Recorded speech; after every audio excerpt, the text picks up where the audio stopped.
Good afternoon, everyone.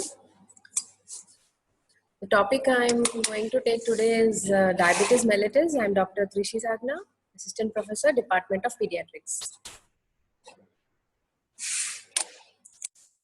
Okay. So the overview of my presentation is going to be under these heads. Coming to the introduction. So what does this diabetes mellitus mean? Diabetes is to siphon through or to flow, and mellitus is honey. So what is diabetes mellitus? It is a chronic metabolic disease in children which is on the rise recently. So it is characterized by hyperglycemia and glycosuria.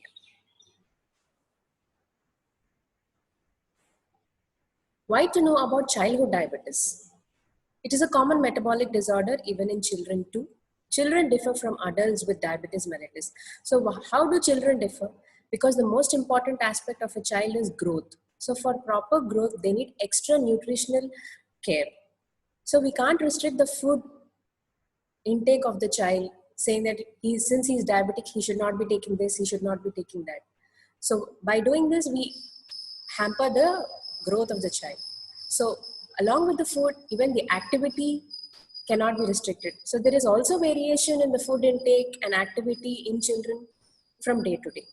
So it is very difficult to have a strict control over the food intake. And strict metabolic control is needed because strict metabolic control leads to the complications at a later age will be less. So strict metabolic control is also very important in children. For these things to be achieved, it needs a multidisciplinary management. That means it needs the teamwork of the family, the treating doctor, the child, and everything. Because so each one has their role to play in the management of a child with diabetes mellitus. And also the family should be counseled more than the child because they are the ones who will be taking care of the child. Okay. So this is why childhood diabetes mellitus is different from adults, and it is also important. Coming to what is the definition. So as we have already read, hyperglycemia is the cardinal biochemical features. Okay. The symptom of diabetes is polyuria, excess urination, polydipsia, excess thirst, unexplained weight loss, glycosuria, ketonuria. Along with it, fasting plasma glucose should be more than or equal to 126 milligram per dl. RBS, that is random plasma glucose or random blood glucose, is more than or equal to 200 milligrams per deciliter. 2 hours plasma glucose in oral glucose tolerance test is more than or equal to 200 milligrams per deciliter. If these conditions are fulfilled, then we can label it as diabetes mellitus. Along with HbA1c more than or equal to 6.5%. So this is the definition of diabetes mellitus. Now we'll get into the diabetes mellitus proper. Classification. So mainly we hear that there are two types, type 1 diabetes mellitus and type 2. In type 1, there is absolute insulin deficiency. That means there is absolutely no insulin. This is because of the destruction of P cells. And type 2, there is a defect. So progressive insulin secretory defect in the background of insulin resistance. So the insulin secretion is less. Along with that, whatever insulin is secreted, there will be resistance for it to act. The other type is GDM, diabetes mellitus, manifesting in pregnancy. And the other specific types of diabetes mellitus are, there are some genetic defects in T cell function or insulin action, diseases of the exocrine pancreas, or drugs or chemical induced diabetes. So these are the types of diabetes, but the main types are type 1 and type 2. Type 1, absolute insulin deficiency, and type 2, it is a secretory defect and along with insulin resistance.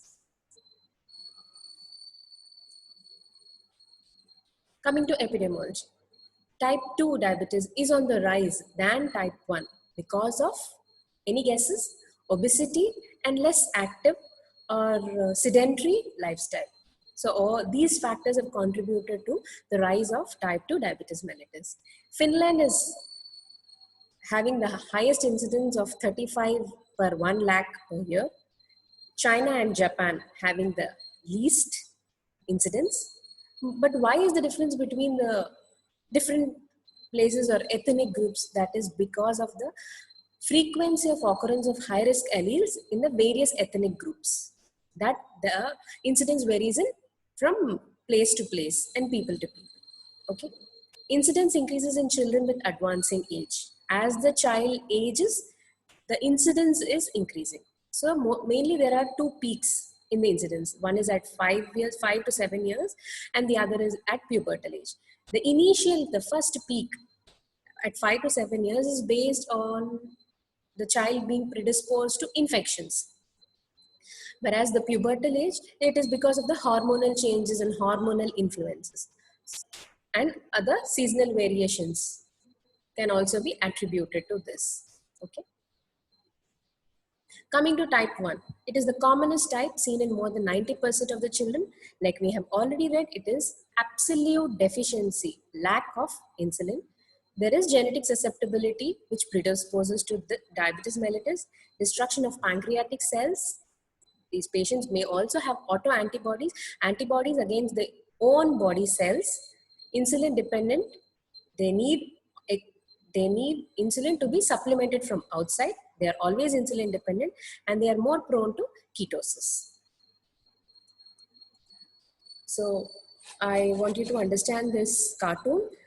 We'll first see with person without diabetes, that is a normal person. Pancreas produces insulin. So this is the insulin and this is the glucose in the blood. Now this insulin plays a role to move glucose into the cells for utilization of glucose within the cell. So this is what happens in a normal person. So let's see what happens in type 1 diabetes. As we know, in type 1 diabetes, there is destruction of B cells, so there is no insulin production. Okay, so the body destroys the beta cells that produce the insulin. So there is no insulin is produced, but there is glucose in the blood.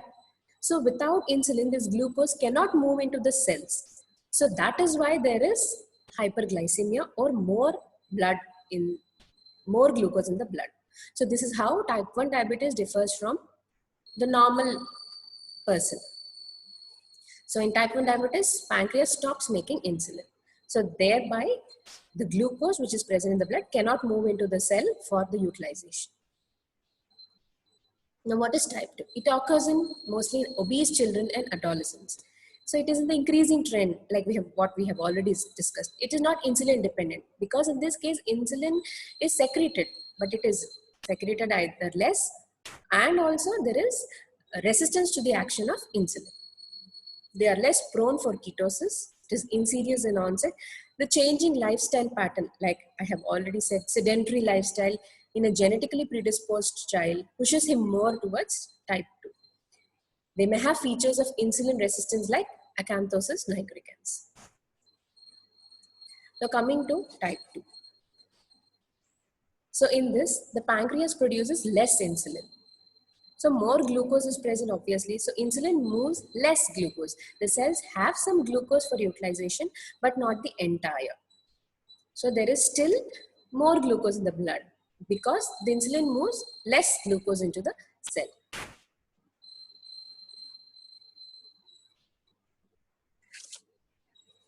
This slide looks very busy, but it is very easy to understand based on the knowledge what we have acquired so far. Okay. So this is the pancreas, this is type 1 diabetes, decreased insulin levels in the blood. So when there is decreased insulin levels in the blood, what happens? So increased glucose in the blood due to low insulin. Okay. Now this glucose which is in the blood cannot enter into the cells. So this muscle is unable to use glucose due to low insulin. So now what happens? The glycogen and other proteins are broken down for the muscle to get energy and it causes the broken down products causes ketoacidosis. So that is why type 1 diabetes children are more prone to ketoacidosis. Okay. Now coming to type 2 diabetes. In type 2 diabetes, there is insulin secreted in the blood. There is increased glucose in the bloodstream is because there is, as we have already read, insulin resistance. Okay. So the muscle unable to use glucose due to insulin resistance. So here it is not able to use glucose because of lack of insulin.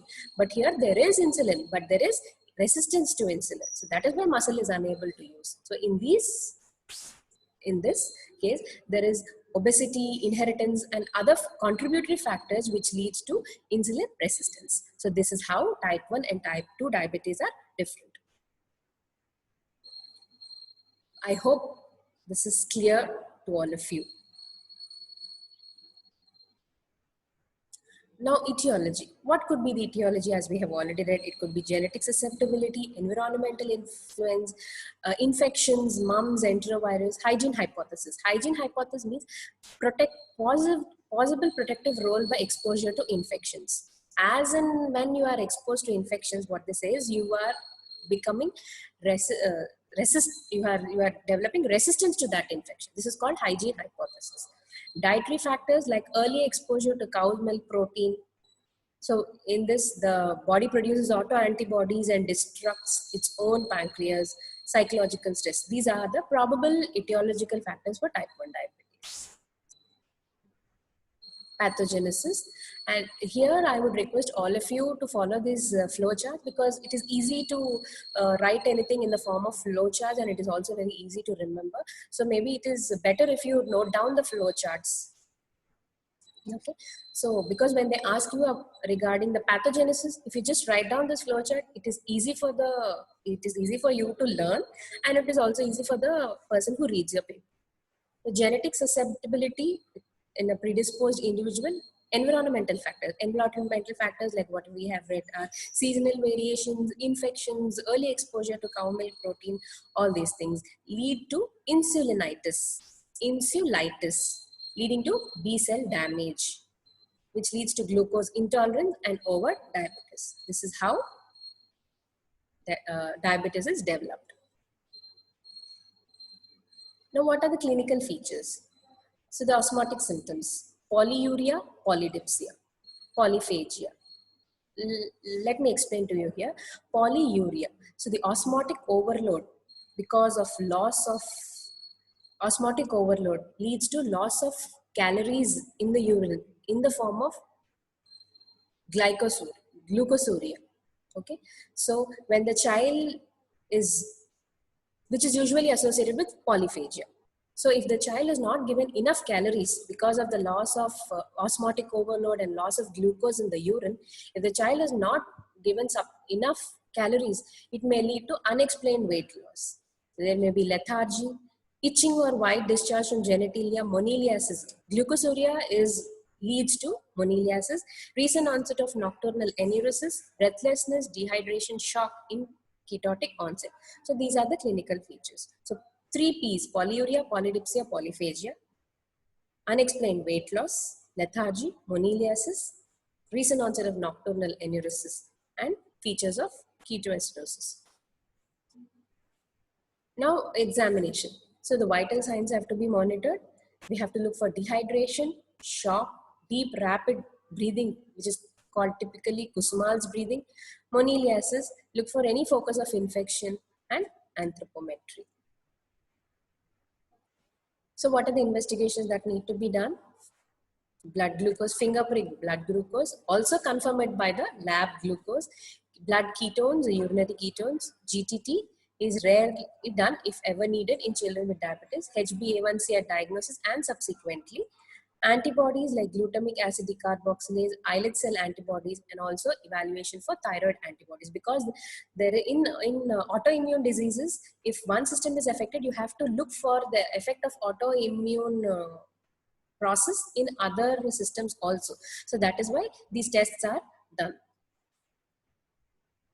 Like thyroid antibodies, islet cell antibodies. These antibodies are done to rule out any autoimmune process.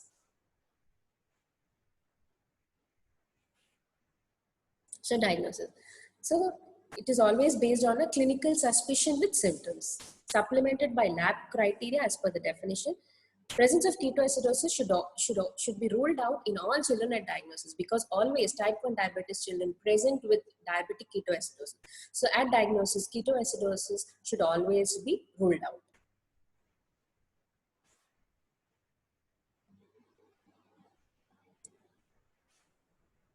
Excuse me.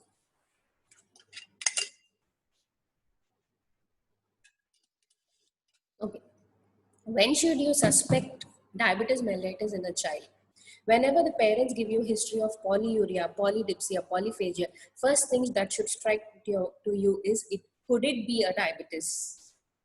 Unexplained recent weight loss, nocturnal aneurysms, moniliasis, incidental hyperglycemia or glycosuria, vomiting, abdominal pain with breathlessness, which are suggestive of DKA. So when the child presents with any of these features, you should always have a suspicion of diabetes mellitus, because the children are more prone to ketoacidosis, which is a medical emergency.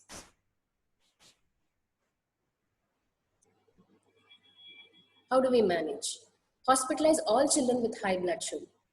High blood sugar. So whenever incidentally a child is found to have high blood glucose, the child has to be hospitalized. Immediate insulin therapy at diagnosis is to be done. Counsel the family about the disease and its management. Intense counseling needs to be done, because this is a lifelong process in the child, and the commitment and the involvement of the family members and the support of the family is very important for the child and for the treating doctor to manage the child with diabetes. Treat intercurrent infections with antibiotics. Children with DKA need emergency stabilization and intensive care treatment.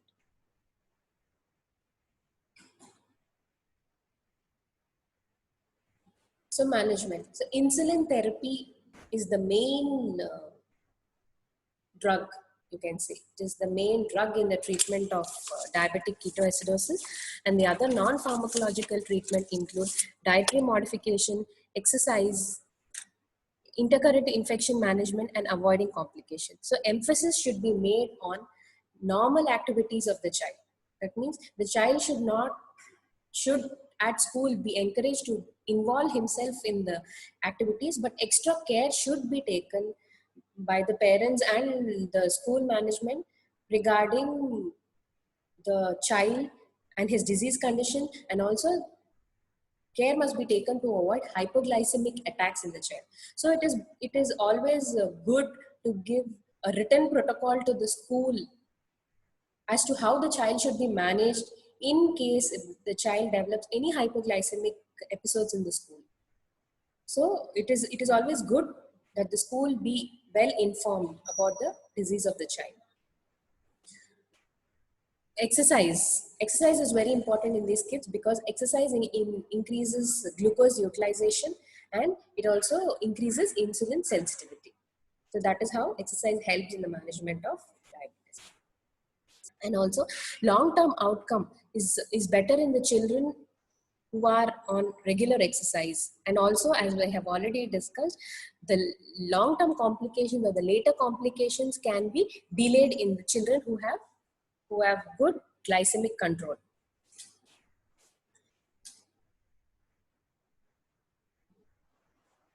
So they are managed with subcutaneous insulin at doses of 0.3 to 1 units per kg per day, depending upon the age of the child and the blood sugar values. So the multiple daily injections are given as a basal bolus regimen, as a combination of rapid or short acting insulin, and intermediate insulin is the gold standard therapy.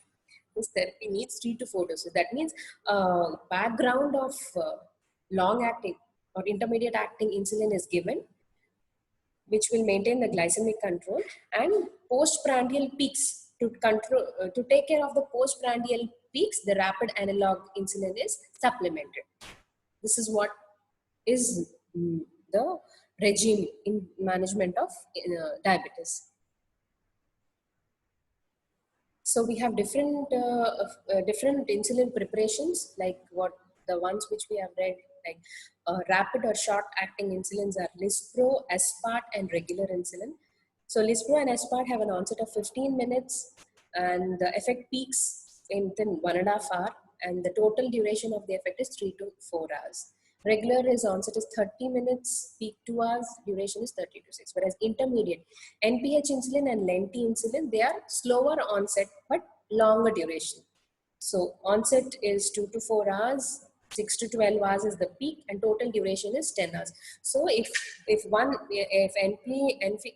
insulin is given, it maintains the blood sugar level up to 10 to 16 hours. In between, postprandial insulin peaks are taken care of by the short-acting insulins.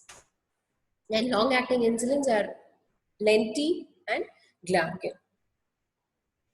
So these are the different insulin preparations, their onset, their peak, and their duration.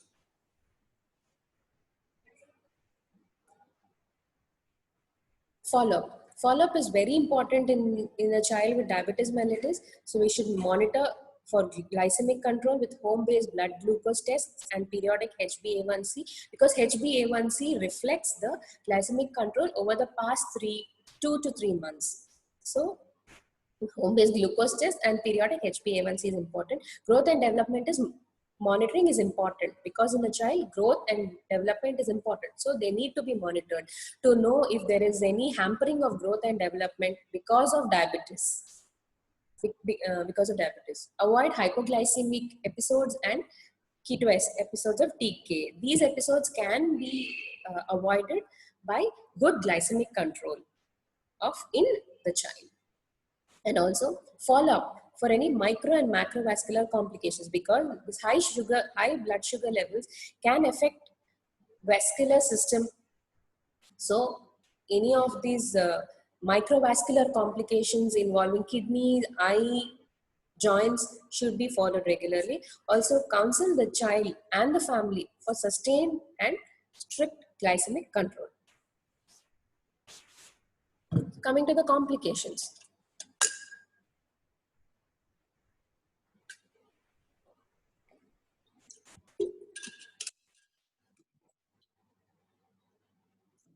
Yeah. Hypoglycemia. Hypoglycemia is defined as blood sugars less than 60 milligram per deciliter.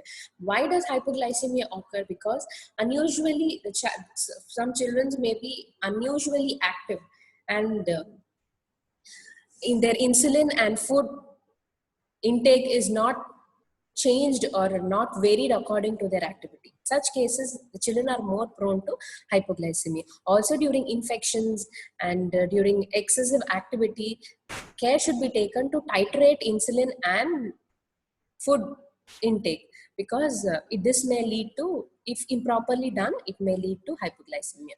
So neuroglycopenic symptoms. So the symptoms because of low glucose are lethargy, irritability. It may also lead to seizures and coma. There may be adrenergic symptoms because of increased counter-regulatory hormones to correct hypoglycemia. So there may be associated adrenergic symptoms like tremors, pallor, tachycardia, and sweating.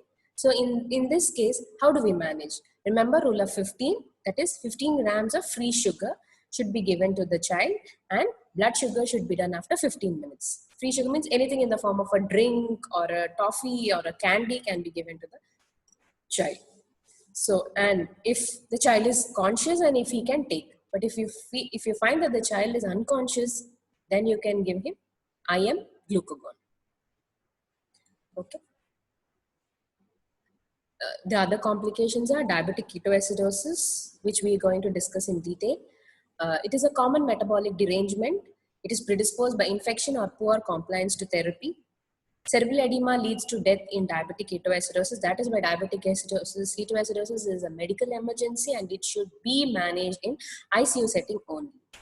The cause, diabetic ketoacidosis, it is the cause for mortality in diabetes mellitus. What are the intermediate complications? Lipoatrophy. Lipoatrophy is because of the continuous insulin injections, there may be atrophy of the fat at the insulin site. So it is recommended that we change the site of insulin injections. Limited joint mobility. There may be flexion contractions of metacarpophalangeal and proximal interphalangeal joints. Growth failure, a delay in sexual maturation, hypoglycemic unawareness. Hypoglycemic awareness means due to frequent hypoglycemia associated with tight metabolic control of diabetes. This is it occurs due to frequent hypoglycemia associated with tight metabolic control of diabetes. It is impaired counter-regulatory response to hypoglycemia. So if there is hypoglycemia, counter-regulatory hormones come up and they take care of hypoglycemia. But when there is this impaired action of these counter-regulatory hormones, then there is hypoglycemic unawareness. So how it should be managed is by raising the blood sugar target. Like if you have put up a certain target during which you are having this hypoglycemic unawareness frequent episodes, then you should raise the sugar targets and subsequently prevent hypoglycemia. Causes reversal of hypoglycemic unawareness. What are the chronic complications? Like we have discussed, microvascular complications like retinopathy, nephropathy, macrovascular like cerebrovascular, peripheral vascular, coronary artery diseases, neuropathy, cataract, dyslipidemia, celiac disease. These are the complications of diabetes mellitus. Now, what is type 2? So, type 2 is increasingly encountered in children and adolescents because and is rising and parallels the increase in childhood obesity. It is increasingly encountered in children, and in adolescents it is rising and parallels the increase in childhood obesity. It needs lifestyle modification, may need insulin along with the drugs. Okay, let's now since we know both type 1 and type 2 diabetes, let us know what are the differences of type 1 and type 2 diabetes. Type 1 is rapid onset, type 2 slow onset, before the age of 30 and after the age of 30. Type 1 diabetes, children are usually thin and there is weight loss. In type 2, they are usually overweight. HLA association is present, it is not. If there is HLA association, there is increased chance. In type 2, it is not. There is 10% family history in type 1 and there is family history, very significant family history in type 2. And autoimmunity is more in type 1, absent in type 2. Ketoacidosis, rarer diagnosis, type may be present at diagnosis. Microvascular complications 100% and microvascular complications many years after diagnosis in type 2. Okay. But what is new in diabetes mellitus? Is there any change in the management of diabetes mellitus? Yes. The innovations in diabetes are glucose monitoring systems like the GlucoWatch, like we have the Fitbits. Similar way, glucose monitoring systems, GlucoWatch, insulin analogs, newer insulins, insulin delivery systems like the pens, pumps, oral insulin, inhaled insulin. These are the latest delivery systems, pancreatic implants, prevention and early intervention strategies.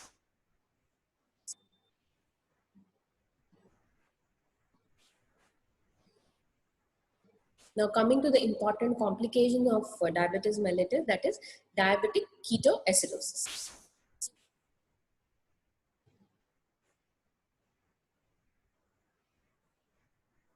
Now, what is diabetic ketoacidosis?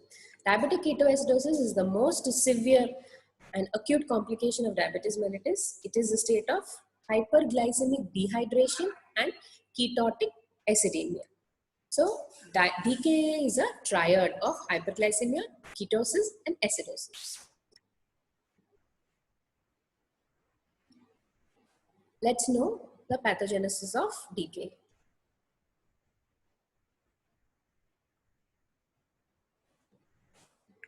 So, how does DKA occur? In the absence of insulin, as we have said, glucose cannot be utilized by the cell. So there is decreased utilization of glucose. So when there is decreased glucose, the secretion of glucose, there will be counter-regulatory hormones coming up. There is increased secretion of counter-regulatory hormones. Now, what do these counter-regulatory hormones do? Decrease the utilization of glucose. These leads to decrease the utilization of glucose. As we know, there is hyperglycemia. So there is hyperglycemia. There is increased proteolysis. So in the muscles, the proteins are broken down into amino acids, glutamine, alanine. So there is increased amino acids, glutamine, alanine. Lipolysis. Fat is broken down into glycerin and free fatty acid. Glycogenolysis. Glycogen is broken down because the muscles do not have glucose for utilization, because there is the glucose which is in the blood is not coming into the muscle. So glycogen is broken down into lactate. Gluconeogenesis. So these precursors, these glutamine, alanine, lactate, all these precursors form glucose by gluconeogenesis, which leads to hyperglycemia, and ketone bodies are produced, so leading to hyperketonemia. This is how hyperglycemia and hyperketonemia occurs in diabetic ketoacidosis. Please, it is better if you note down the flow chart because it is the simplest form of the pathogenesis.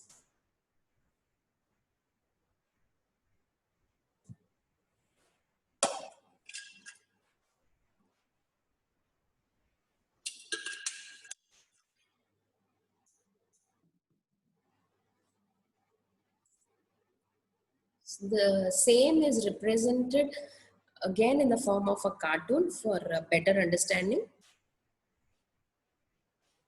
So in the fat is broken down into glycerol and free fatty acid. In the muscle, proteolysis occurs and proteins are broken down into amino acids, glutamine, alanine. Okay, so this glutamine, alanine from the muscle and glycerol and fatty acids from the fat undergo gluconeogenesis to produce glucose and all to produce glucose. So there is increased glucose, which leads to osmotic diuresis, polyuria, volume depletion, dehydration. And some of these precursors also form ketones, so leading to ketones, metabolic acidosis. So this is the pathogenesis. So the muscles, proteins are broken down into amino acids, and in adipose tissue, fat is broken down into glycerol and free fatty acid. These precursors by gluconeogenesis form glucose, and there is hyperglycemia. And also these precursors form ketone bodies, which leads to hyperketonemia, leading to metabolic acidosis. Okay, we'll get back to the flow chart that you can quickly read and understand.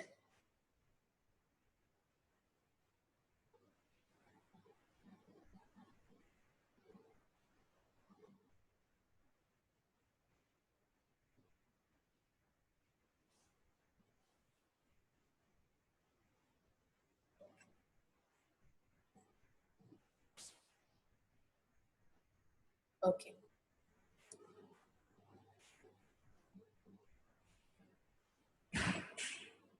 So what are the effects of this hyperglycemia, increased sugar and increased ketone bodies? How does it affect our body? Hyperglycemia, like we have read, osmotic diuresis. So there is excess loss of urine. So along with the urine, there is loss of water, sodium, potassium. So there is increased urinary losses of water, sodium, potassium, which subsequently leads to dehydration and hypertension. Hyperketonemia, so it leads to ketonuria. Ketone bodies are secreted in the urine. So there will be metabolic acidosis, and there is also loss of sodium and potassium due to increased excretion of ketones, obligate losses. So loss of ketones also takes away sodium and potassium. What is the effect on electrolytes and acid-base disturbances during decay? Serum potassium, usually it is high, secondary to shift of potassium from intracellular to extracellular, and impaired cellular uptake of potassium. Serum sodium is usually low due to obligate sodium loss with ketonuria, and there is metabolic acidosis. Coming to clinical features. So how do a child in decay present to us? So the symptoms of decay, classical symptoms of hyperglycemia. So the child presents with polyuria, polydipsia, weight loss, and thirst. What are the other symptoms? Generalized weakness, malaise, lethargy, nausea, vomiting, abdominal pain. Abdominal pain is one of the most common symptoms of in which the children present in, with which children present in decay. Decreased respiration, disturbed consciousness, and confusion. Symptoms of underlying infections could there are fever, chest pain, abdominal pain, dysuria, all these things. So there may be symptoms of infection in some part of the body.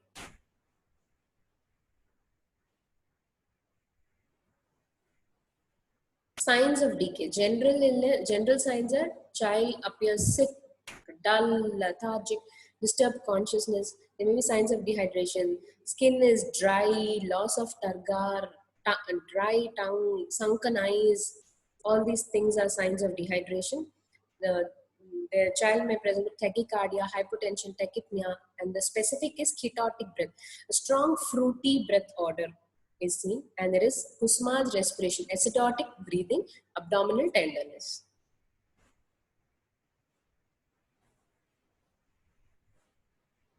Coming to lab evaluation. Criteria for confirmation of diagnosis of DKR: blood glucose should be more than 250 milligram per deciliter, pH is less than 7.3, bicarbonate less than 15 milliequivalents per liter, serum potassium may be normal, sodium is low, elevated creatinine because of dehydration, leukocytosis because of some underlying infection, hypertriglyceridemia are common, and serum ketones are elevated. So on sending the labs, these are the findings. Now, how do we manage TK? What is the goal of the treatment? It is, so the main things are dehydration, acidosis. So the goal of the treatment should be slow correction of dehydration and acidosis to prevent development of cerebral edema. As we have already read in one of our previous slides, cerebral edema is the cause of death in diabetic ketoacidosis. So we should be very careful to prevent the development of cerebral edema. Fluids and electrolytes. Correct dehydration over 24 to 40 years. You should not be in a hurry to push IV fluids into the child and correct the dehydration immediately.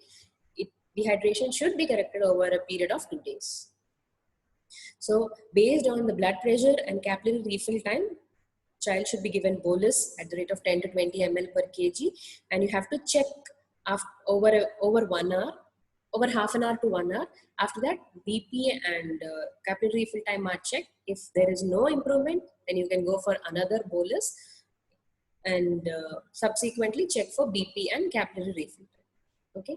Now, calculate fluids based on 10% dehydration. So the dehydration which you have to assume is 10% dehydration. So then if the blood glucose level is 300 milligrams per deciliter, give n by 2. If it is less than, glucose is less than 250 to 300, 5% dextrose is the fluid that you should be giving. And if the glucose is less than 180 milligram per deciliter, 10% dextrose. Potassium, 20 to 40 milliequivalents per liter is added once urine flow is established and serum potassium is less than 5.5 milliequivalents per liter. Bicarbonate is not routinely used in the management of ketoacidosis. It may be considered if the pH does not improve. Okay. Insulin therapy. Following initiation, first the child should be hydrated. Only then the child should be put on insulin drip. Following initial hydration, start insulin drip at 0.1 units per kg per hour. If the patient is already a known diabetic, then lower the insulin drip to 0.05 units per kg per hour. Okay. If the blood sugar drops to 300, 0.5 dextrose is to be added, less than 180, 10% dextrose, which we have read. Blood glucose less than 150, reduce the insulin drip, bring down the insulin drip in decrements of 0.02 units per kg per hour. All these numbers may sound very confusing, but the simplest thing is first hydrate the patient, then put the patient on insulin drip based on the blood sugar values. As the blood glucose is decreasing down, add 5% dextrose, 10% dextrose to the n by 2. And then when the blood glucose is less than 150, start decreasing the insulin also.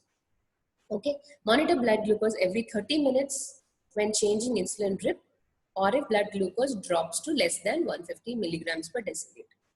Insulin must be continued until the pH is more than 7.3 or serum bicarbonate is more than 20 milliequivalents. Monitoring. So what all needs to be monitored during the treatment of DK? Monitor vital signs, which is a routine. Okay. Neurological signs every 1 to 2 hours. Fluid balance, input, output should be monitored. So based on this, you will know whether the child is well hydrated or do you need to push more fluids or decrease the fluids. So input, output monitoring is done every hourly. Blood sugar, electrolytes, pH, bicarbonate, initially 1 to 2 hourly, then every 4th hourly. And other electrolytes such as calcium, phosphate and magnesium every 12th hourly. Also send for glycated hemoglobin, HbA1c, lipid profile, insulin, autoantibodies. Screen for infections with appropriate cultures or X-rays to screen for any infection in the body.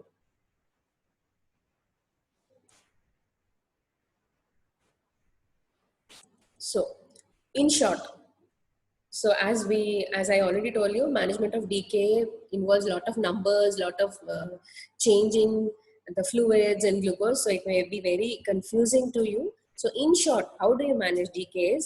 Initial resuscitation, normal saline with potassium as fluid for rehydration, insulin infusion, correction of dyselectrolemia, avoid using bicarbonate for acidosis, control of precipitating factors, and watch for complications like cerebral edema. Monitor for complications like hypoglycemia and edema in DKA. Check for complaints to prevent recurrence of DKA. So you have to counsel the patient, counsel the family, and check whether they are compliant in giving the drugs, food, calorie intake, and all these things. So mortality in diabetic children is predominantly due to cerebral edema in DKA.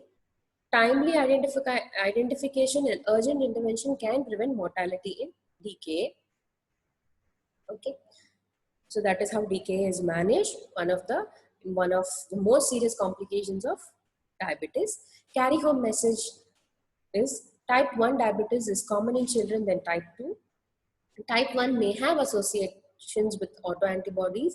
Polyuria, polydipsia, and polyphagia are osmotic symptoms and can present with DKA. Diagnosis of DM needs high degree of suspicion.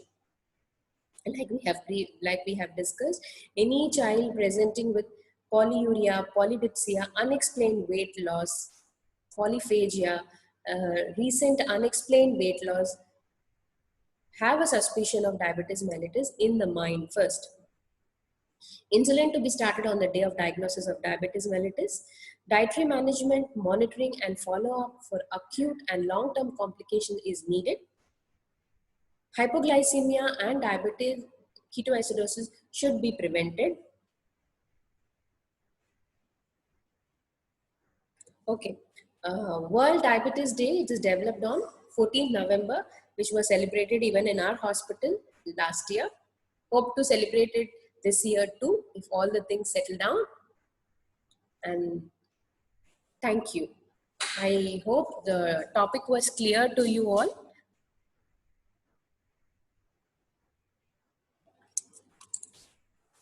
Thank you.